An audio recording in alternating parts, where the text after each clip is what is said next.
موجود ہوندا ہے، مگر اللہ فرماندا ہے تواڈے اوتے شرط ہک ہی رکھی ہے کائنات والیو، ادعونی پکارو سارے مگر نی کلے اللہ نو پکارو، سڈو سارے مگر کسے ہور نو سڈ نہیں مارنا، پکارو سارے مگر پکار کسے ہور دے اگے نہیں کرنی، او کس اگے کرنی؟ ادعونی، او صرف میرے کے پکار کرنی، اور کسے دے کے کوئی نہیں کرنی، کیوں؟ استجیب لکم، قبول کرن والا جو میں ہاں، باقی تساں جتھے لگے ونجو، اللہ فرماندا لا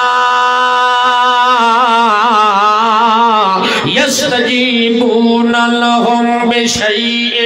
الا کباسط کفیہ الی الماء لیبلغ فاہ وما هو ببالغہ وما دعاء الکافرین الا فی ضلال۔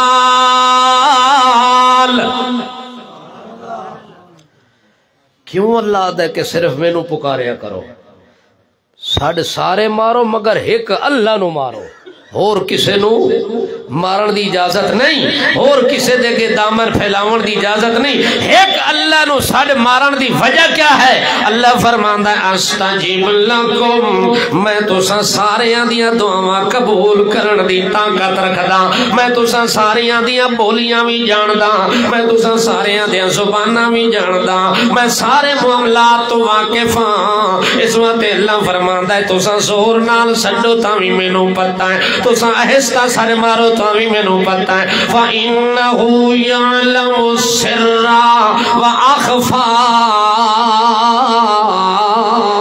جڑی چیز تواڈے دل وچ راز دے طور تے کھڑیے میں تواڈے اس راز نو بھی جاندا، تے اخفا جڑی چیز کل تواڈے دل وچ آونی ہے اس کل والی چیز نو بھی اج میں جاندا، اتنی طاقت جدوں میرے اندر موجود ہے، ول تساں مینوں سڈ ماریا کرو، میرے سڈ مارن دا فائدہ یہ ہونا ہے استجب لکم، میں تواڈیاں دعاواں قبول کر کے تساں سارے دیاں ضرورتاں میں پوریاں کر دیونیاں نے۔ حضرت ابراہیم علیہ السلام، توجہ ہے، حضرت ابراہیم علیہ السلام دی عادت ہے کہ جدہ روٹی دا ٹائم ہوئے ہاں آدھین اللہ سائیاں کوئی مہمان ہوئے ہاں نا او دے نال رال کے کھاوا ہاں تا چس وڈی آوے ہاں، مزہ بڑا آوے ہاں۔ ایک دیاڑے حضرت ابراہیم علیہ السلام انہیں مہمان دی انتظار کھلے کرن تاں جو ایک جٹ جھیاں بندہ حضرت ابراہیم علیہ السلام دے کولو گزریا، انہاں کہ یار روٹی پکی پئیے، روٹی دا ٹائم ہے تے آ روٹی کھا کھن، او سا